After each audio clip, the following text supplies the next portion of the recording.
तो साथियों नमस्कार, मैं संतोष कुमार अम्बेस और आप देख रहे हैं आवाज़ भारत टीवी। और इस वक्त की सबसे बड़ी खबर,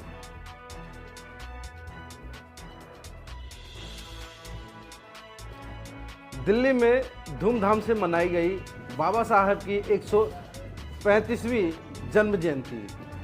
जी हाँ, आईपी भवन, आईपी स्टेट में all India central PWD SC/ST association द्वारा 135वीं डॉक्टर BR अम्बेडकर जयंती समारोह का भव्य आयोजन किया गया। कार्यक्रम में बड़ी संख्या में समाज सेवी, अधिकारी, कर्मचारी और विभिन्न संगठनों के प्रतिनिधि उपस्थित रहे। समारोह में मुख्य अतिथि के रूप में राष्ट्रीय अनुसूचित जाति आयोग के अध्यक्ष श्री किशोर मकवाना उपस्थित रहे। वहीं विशेष अतिथियों में राष्ट्रीय अनुसूचित जनजाति आयोग के सदस्य डॉक्टर आशा लड़कड़ा और श्री निरुपम चकमा, डॉक्टर पार्था विश्वास सहित कई गणमान्य लोगों ने अपनी उपस्थिति दर्ज कराई। कार्यक्रम में अध्यक्षता केंद्रीय निर्माण विभाग के महानिदेशक मोहम्मद कमाल अहमद ने की। वहीं पर लोक जनशक्ति पार्टी के राष्ट्रीय महासचिव व प्रभारी, पंजाब के सामाजिक संगठन SC/ST महासंघ के राष्ट्रीय प्रधान महासचिव डॉक्टर KP चौधरी जी भी उपस्थित रहे।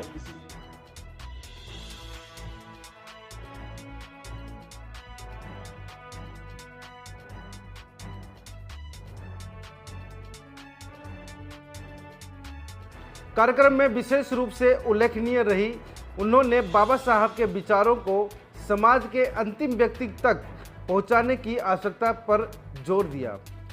इस अवसर पर डॉक्टर KP चौधरी जी ने डॉक्टर भीमराव अंबेडकर के जीवन, संघर्ष और उनके द्वारा समाज को किए गए योगदान पर विस्तार से प्रकाश डाला। जय भीम, जय भीम।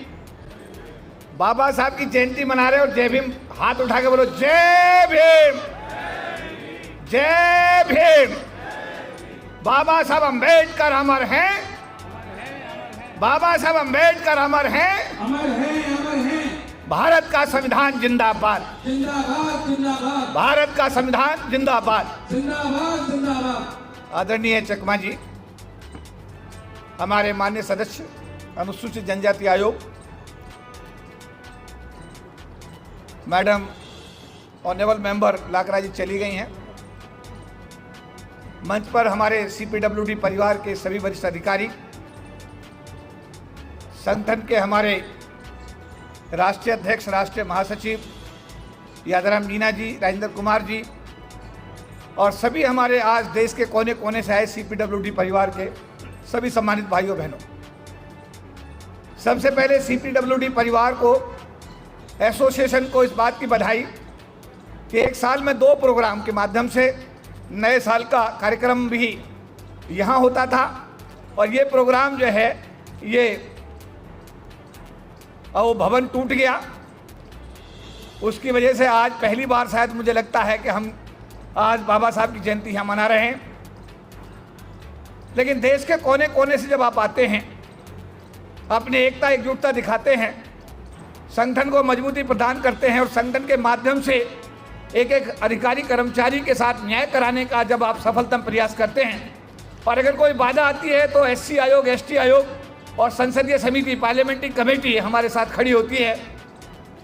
कल भी राष्ट्रीय आयोग अनुसूचित जाति भारत सरकार ने कल कर्नाटक प्रेस कार्यालय में आकर के समाज की समस्याओं को सुनने और उनका समाधान करने के लिए कल एक निर्णय लिया है।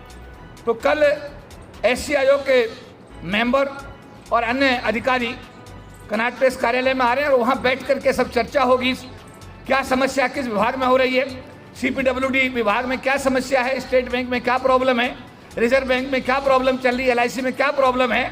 तो कल एक विचार गोष्ठी हो रही है जिसमें SC आयोग, और मैं कहूँगा चकमा साहब से एक दिन आप भी समय रखें, चकमा जी, ST आयोग भी रखें, जिससे कि SC/ST समाज की जो समस्याएं हैं उन पर विस्तार से चर्चा हो, उनका समाधान हो और समाज के अंतिम व्यक्ति को न्याय मिले।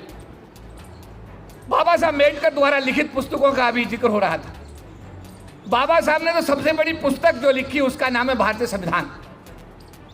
और भारत का संविधान, भारत के 140 करोड़ अगर आबादी है तो एक एक व्यक्ति को न्याय किस तरह उसे मिले, किस तरह उसका जीवन खुशहाल हो, किस तरह वो भारत के विकास में अपना योगदान कर सके, सबसे बड़ा ग्रंथ उन्होंने भारत का संविधान बना करके हमारे भारतवासियों पर एक बहुत बड़ा उपकार किया है।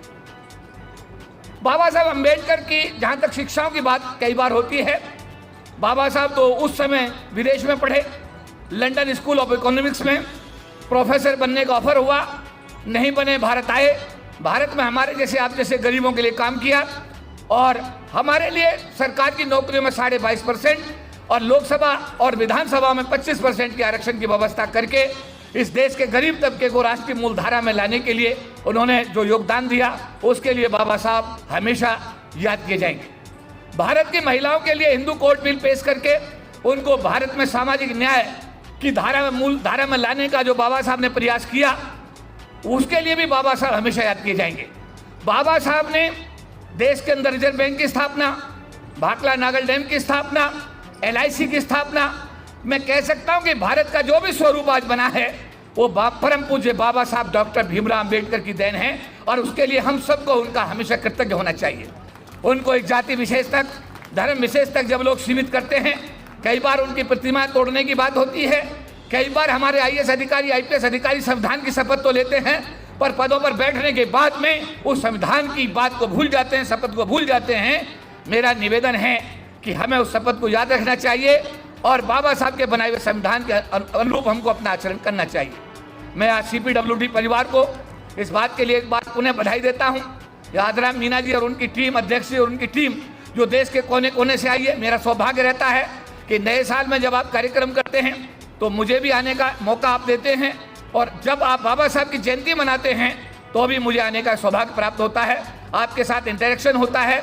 लेकिन मैं इस संगठन का राष्ट्रीय प्रधान महासचिव होने के नाते, क्योंकि 1997 से इस महासंघ का मैं राष्ट्रीय प्रधान महासचिव हूँ, पूरे देश में रिटायरमेंट व्यापक स्तर पर हो रहा है, सरकार की नौकरियां दिन पे दिन खत्म होती जा रही हैं।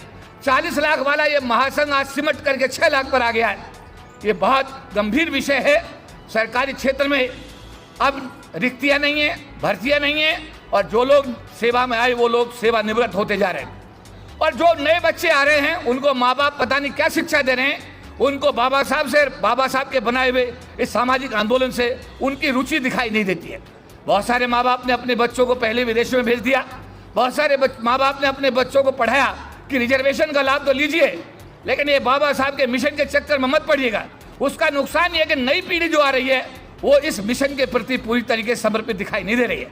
तो ऐसे समय में, आने वाले दिनों में इस आंदोलन का क्या स्वरूप होगा, मेरे जैसे कार्यकर्ता के लिए बहुत बड़ी चिंता है। मैं आप लोगों को आह्वान करता हूँ, आज 14 अप्रैल के बाबा साहब के जन्मदिन से कार्यक्रम में कृपया करके अपने बच्चों को बाबा साहब के बारे में बताएं। अगर बाबा साहब भी ये सोच लेते कि वो न्यूयॉर्क में जाकर के जब पढ़े और वहाँ पर वो उस यूनिवर्सिटी में प्रोफेसर बन गए होते, या लंदन स्कूल ऑफ इकोनॉमिक्स जब पढ़े वहाँ प्रोफेसर बन गए होते, भारत ना आए होते और हमारे लिए काम ना किया होता, तो आज जो भी हम लोग गरीबी की रेखा से ऊपर आए हैं, शायद एक भी आदमी सरकार की नौकरी में नहीं आ पाता। इसलिए अपने बच्चों को विदेश तो भेजो, अपने घरों को भी मजबूत करो, परिवारों को मजबूत करो, साथ साथ सामाजिक आंदोलन से मुंह मत मोड़ो। आज के दिन मेरा यही आपको संदेश है, यही संकल्प है। एक बार उन्हें CPWD परिवार को मैं महासंघ का राष्ट्रीय प्रधान महासचिव होने के नाते, देखिए 4.5 साल पहले मैंने नौकरी छोड़ी थी।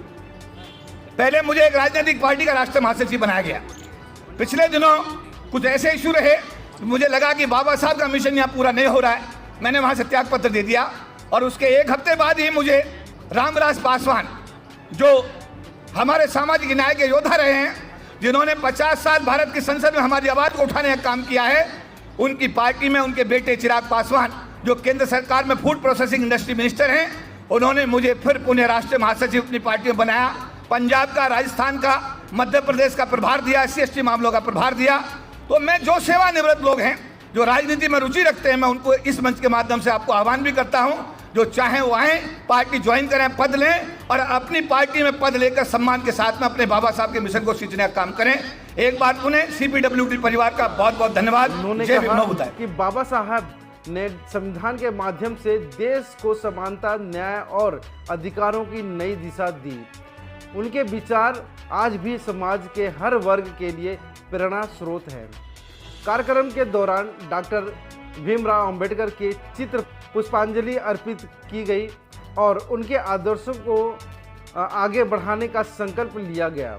मंच को फूलों और आकर्षक सजावट से सजाया गया तथा जिसमें कार्यक्रम का माहौल बेहद प्रेरणादायक और भव्य दिखाई दिया। आयोजकों ने कहा कि ऐसे कार्यक्रम का उद्देश्य केवल जयंती मनाना नहीं बल्कि बाबा साहब के विचारों को नई पीढ़ी तक पहुंचाना भी है।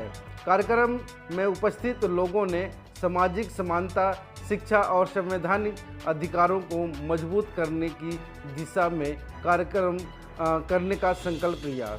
यह आयोजन केवल बाबा साहेब को श्रद्धांजलि देने का माध्यम बना बल्कि समाज में एकता, जागरूकता और सामाजिक न्याय के संदेश को भी मजबूत करने वाला साबित हुआ। आशा लकड़ा, राष्ट्रीय अनुसूचित जनजाति आयोग, भारत सरकार में मैं मेंबर हूँ और पिछले 2024 में मेरा अधिसूचना हुआ।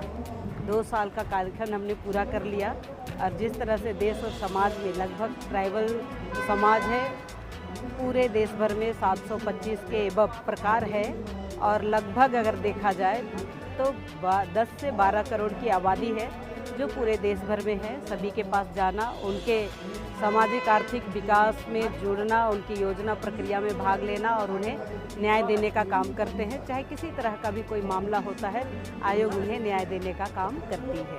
इस आयोजन में जब पहली बार आए हैं आप या पहले भी कभी आए हैं? नहीं, मैंने पहली बार नहीं आए हैं, मैं पिछले बार भी आई थी और इस आयोजन में इस टाइप का बाबा साहेब भीमराव अंबेडकर के जो जन्म जयंती होती है, हर जगह पर मैं हर समाज के साथ, हर विभाग के साथ जुड़ करके जहाँ जहाँ मुझे आमंत्रित करते हैं मैं जाती हूँ। यहाँ मैं दूसरी बार आई हूँ।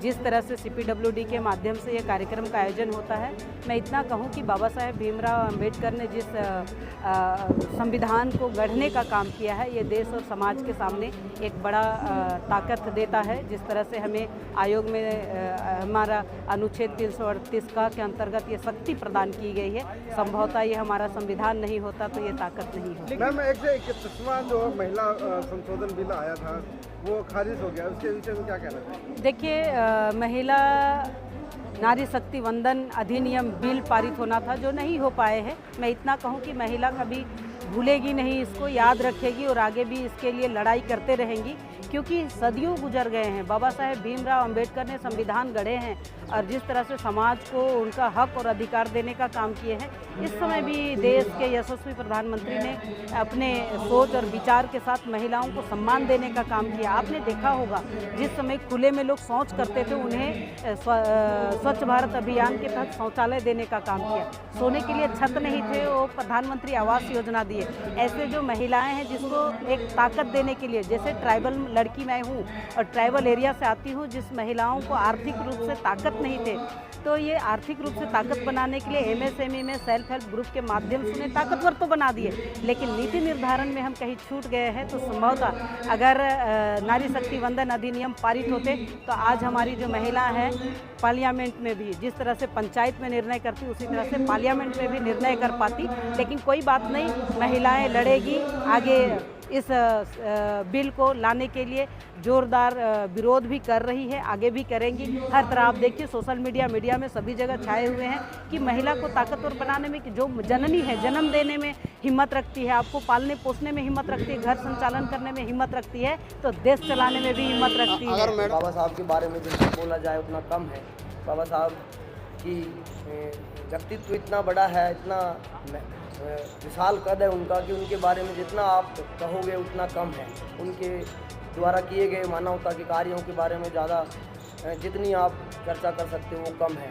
तो फिर भी मैं एक अपना वो बताना चाहता हूँ आप सभी, आज हम सब यहाँ एक महान व्यक्तित्व, भारत के संविधान निर्माता, सामाजिक न्याय के अग्रदूत और करोड़ों वंचितों की आवाज़ बाबा साहब डॉक्टर भीमराव अम्बेडकर जी की 135वीं जयंती के पावन अवसर पर एकत्रित हुए हैं। बाबा साहब का जीवन केवल एक व्यक्ति की कहानी नहीं है, बल्कि यह संघर्ष, शिक्षा, समानता, आत्मसम्मान की एक जीवन प्रेरणा है। उन्होंने हमें सिखाया है शिक्षित बनो, संगठित रहो और संघर्ष करो। यही हमारे अधिकारों की सबसे बड़ी ताकत है। आज हम जब एक भव्य आयोजन में एकत्रित हुए हैं तो ये केवल जयंती मनाने का अवसर नहीं है, बल्कि ये संकल्प लेने का भी समय है कि हम बाबा साहब के बताए मार्ग पर चलें और समाज में समानता, भाईचारा और न्याय को मजबूत करें। All India CPWD SC ST association हमेशा से अपने सदस्यों के अधिकारों, सम्मान, उन्नति के लिए कार्य करती रही है। ये हमारा कर्तव्य है कि हम अपने संगठन को और मजबूत करें तथा आने वाली पीढ़ियों के लिए एक बेहतर और न्यायपूर्ण समाज का निर्माण करें। मैं सभी सम्मानित अतिथियों का हृदय से आभार व्यक्त करता हूँ कि उन्होंने अपने व्यस्त समय में से समय निकालकर इस कार्यक्रम की गरिमा बढ़ाई। आप सभी की उपस्थिति हमारे लिए प्रेरणा का स्रोत है। अतः मैं आप सभी साथियों से अपील करता हूँ कि हम बाबा साहब के विचारों को अपने जीवन में अपनाएं, उनके सपनों का भारत बनाने में अपना योगदान करें। जय भीम।